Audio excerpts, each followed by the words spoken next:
Hello everybody and welcome to Miss Chelsea's Story Corner.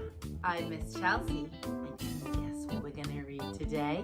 Lily, did you guess? That's right, Cinderella.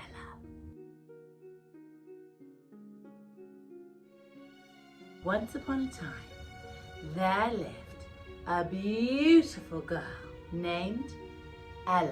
And she was as kind as she was beautiful. She lived with her father very, very happily, but one day her father remarried a very bad-tempered woman, and her very unkind daughters who were just ghastly to poor Ella. One day, Ella's father died, and Ella was very sad. But her stepmother was very mean. You can wash all of the dishes and the plates and do everything, and you can wash all of our clothes too, said the stepsisters. And she had to wear all of their old dresses. You do not need anything better, said the very awful stepsisters. And you can sleep by the fireplace in the kitchen, said the stepmom. Goodness me.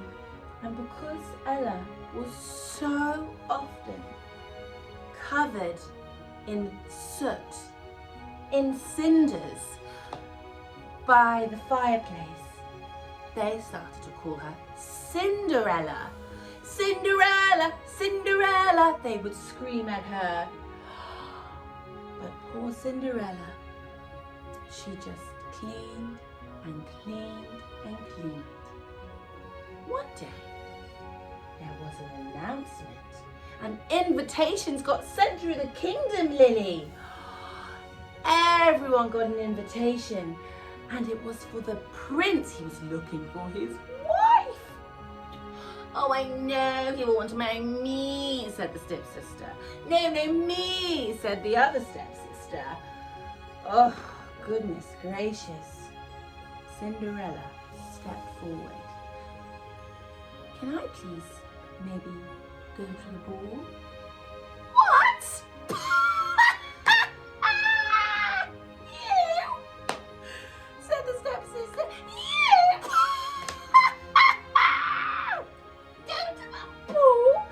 Don't be silly. On the night of the ball, Cinderella happened to put on the most beautiful dresses and the finest dolls. She brushed and curled their hair. And look, they left without even a thank you.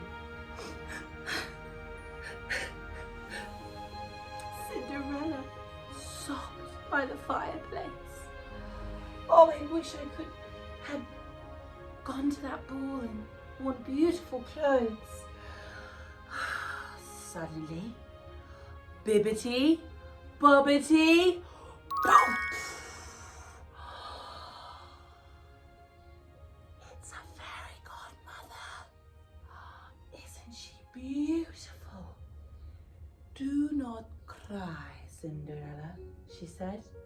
I am your fairy godmother. You'll be ready to go to the ball as soon as you bring me a large pumpkin, 6 mice, and a lizard. Cinderella thought this was rather different, but, well, off she went. She did as she was told. In an instant, the fairy godmother changed the pumpkin, bibbity bobbity boop, into a golden coach, and she turned the 6 mice, bibbity bobbity boop, into 6 prancing horses, and she turned the lizard, and can you do it with me? Get your wands, bibbity bobbity boop, into a handsome coachman. And Cinderella's dress became a shimmering ball gown of gold and silver, and and dainty slippers as on her feet made of glass. "Now you are ready to go to the ball," said the fairy godmother. "But be back before midnight, as the spell will be over then." "Oh my goodness, thank you so much," said Cinderella, and off she went.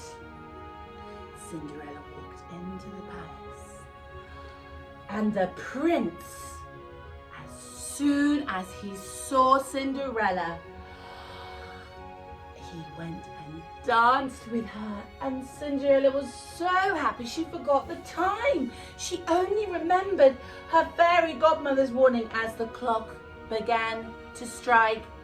Dong, dong, dong, dong. Cinderella ran as fast as she could off the coach. "Can you run with me? Run, run, run, run, run, run, run!" Up the palace steps, and she stumbled, and she stumbled, and she ran off, and a glass slipper remained. And she ran, and she ran, and she reached back just before her beautiful gown turned into her old dress. The coachman, and the horses disappeared. Only the other glass slipper remained. Look who found it. Prince. Several days later, a messenger arrived.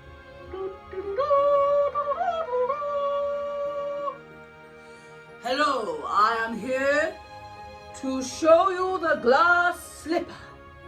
Whoever's foot this shall fit shall be the wife of the prince."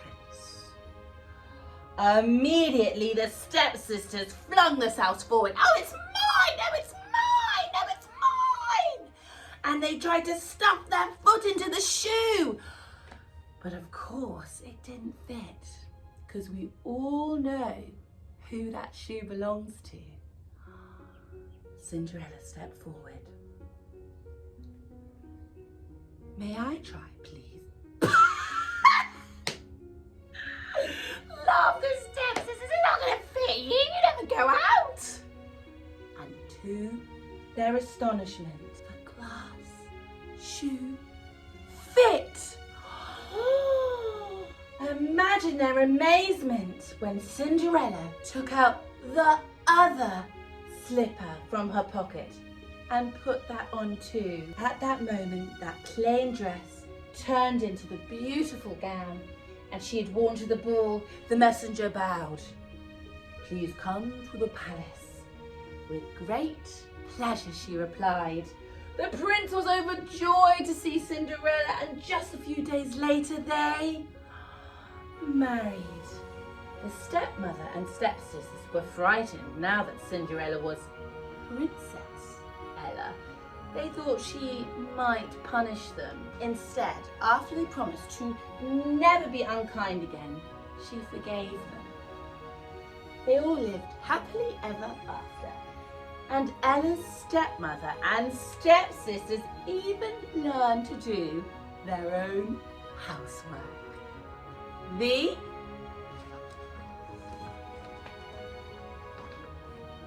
end. We hope you enjoyed that story. That is one of my all-time favorites. Hey, Lily? I think Lily's too. I'm Miss Chelsey. This is Miss Chelsea's Story Corner, and we'll speak to you later.